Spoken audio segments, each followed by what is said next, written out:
Mat for each other. இதுல உங்களுக்கு நம்பிக்கை இருக்காங்க? எனக்கானவன் இவங்க தான் அப்படிங்கிற நம்பிக்கை இருக்காங்க? அப்படிலாம் கிடையவே கிடையாது.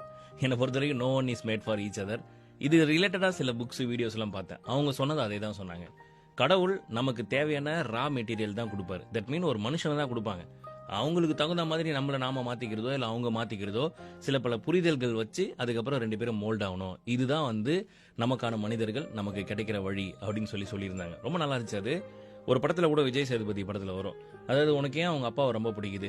ஏன்னா அவர் என் அப்பா அப்படின்வாங்கல்ல. அந்த மாதிரி நம்மளுக்கு கிடைக்கிற சில உறவுகள் ஆப்ஷன் கிடையாது. அந்த உறவை நம்ம கண்டிப்பா நேசிச்சு தான் ஆகணும். அதுக்கு தகுந்த மாதிரி நம்ம மோல்ட் ஆயிட்டு கரெக்டா செட் ஆகணும். நிறைய டைம் வீடியோ போறப்ப நிறைய பேர் சொல்லுவாங்க, நம்ம அட்வான்டேஜ் கொடுத்தா இது பண்ணிடுறாங்க, நம்ம நேர்மையா இருந்தா விட்டுட்டு போறாங்க, அப்படி இப்படின்னு நிறைய சொல்றாங்க. விட்டுட்டு போகணும்னு முடிவு பண்ணா 1000 வழி இருக்குங்க. வாழணும்னு முடிவு பண்ணா விட்டு கொடுத்து அட்ஜஸ்ட் பண்ணி சில இடங்கள்ல ஏறி சில இடங்கள்ல இறங்கி விட்டு கொடுத்து போனாதான் லைஃப் ஹாப்பியா இருக்கும். விட்டுட்டு போகணும்னு முடிவு பண்ணா பல காரணங்கள் இருக்கு. ஸோ நம்ம கையில தான் இருக்கு நம்ம வாழ்க்கை. என்ன சொல்றீங்க?